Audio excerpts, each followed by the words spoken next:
We all have at least one thing that we find really difficult. For some people, it may be learning a skill, going to the gym every day, while for others it could be reading or studying or basically any other thing. We also know that if we learned this thing or got good at it, the entire trajectory of our lives would change for the better.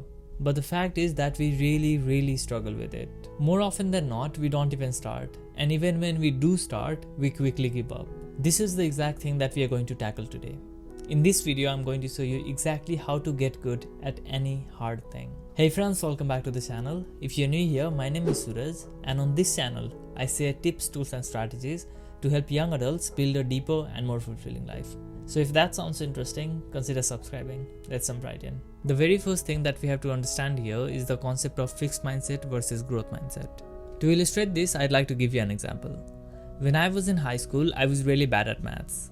At least 3 or 4 times, I almost failed my exams. I may have passed by 1 or 2 marks, but that too, I think it was because the teacher was nice.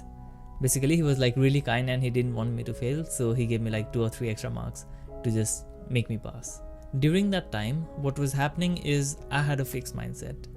And because of that, I was thinking that I could never get good at maths. In fact, this is the problem that most of us have. Most of us think that when we are not good at something, we can never get good at it. And because of that, we do not put in the effort that is required to get good at the thing. So this is like a vicious cycle that just goes on repeat and repeat. This is when we have a fixed mindset, which I had for most of my high school. But on the contrast, there is this concept of having a growth mindset. When a person with a growth mindset is bad at something, they think that they are bad at that particular thing only for now. And if they put in the effort, if they really tried, they believe that they can get really good at it. So this is the basic difference between having a fixed mindset and a growth mindset. So what we have to do is we have to build a growth mindset. We have to believe that with enough time and practice, we can get good at anything. So for example, in my case, I was really bad at maths, as I told you already. But when my final exams took place during my grade 12, when the board exams happened, I got an A+ in mathematics. The only thing different between me barely passing my maths exams and me getting an A+ in my maths exam is the mindset.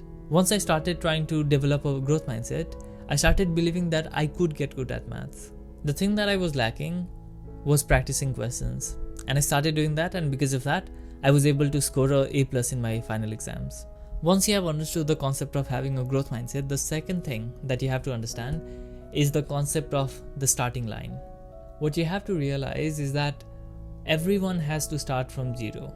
Nobody is born good at something. Yes, there are rare cases, there are prodigies, there are people who are like innately good at something, but that is very rare. Most people that you know have started from zero. I'll give you 2 examples to illustrate this concept. Example 1 is that I'm currently on YouTube. I may have given it maximum 4 or 5 months to try to grow on YouTube. If I did not understand this concept of starting line, I would have compared myself to Marcus Brownlee, MKPhD, you may know him. He has over 19 million subscribers right now. I would have looked at him and I would be like, I want to make videos like this guy. And how is that even possible?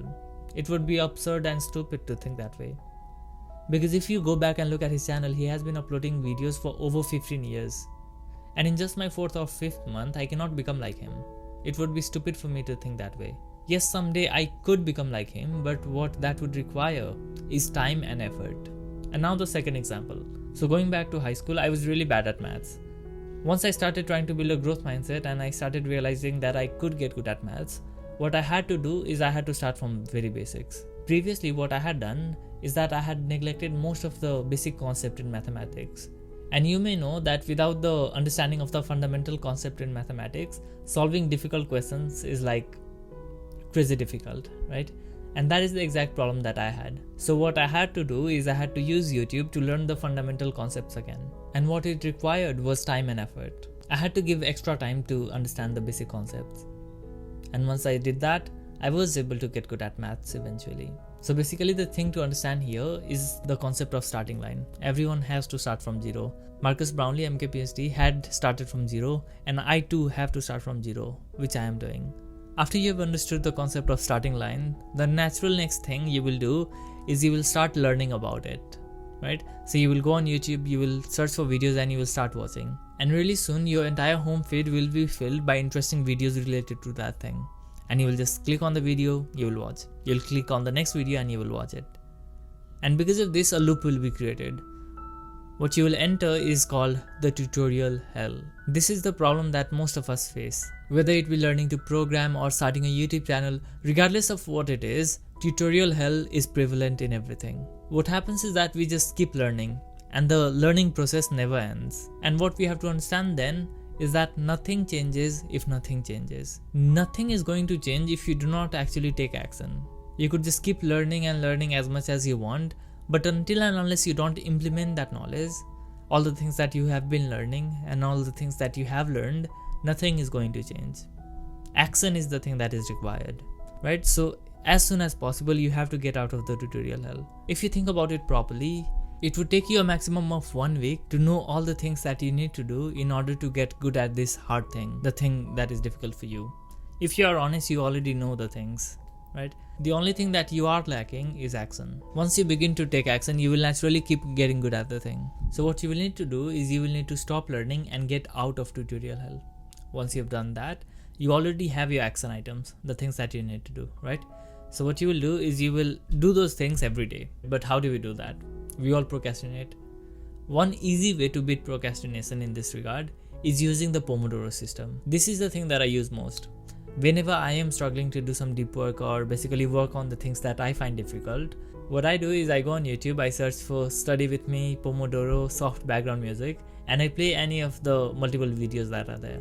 So basically the concept behind the Pomodoro timer is that you work for 25 minutes, you take a 5-minute break, you work for another 25 minutes, 5-minute break, another 25-minute session, and then 15-minute break. So what you are fundamentally doing is that you are breaking up your bigger work session into multiple smaller sessions, which is a lot easier to handle and work in. In fact, this is really effective when you're procrastinating. If you don't feel like starting at all, what you can do is you can say to yourself that I'm going to study or I'm going to work on this particular difficult thing for only one session, as in I'm going to work at it only for 25 minutes. And once that is over, if I don't feel like it, I can just stop. And more often than not, once the 25-minute session is over, you will want to work more. And that is like very, very powerful. It is super effective. Now, if you want to learn more effective ways to beat procrastination, watch this video up next. In that video, I share 5 proven strategies that you can use to work even when you don't feel like it. I'll see you in that one. Bye-bye.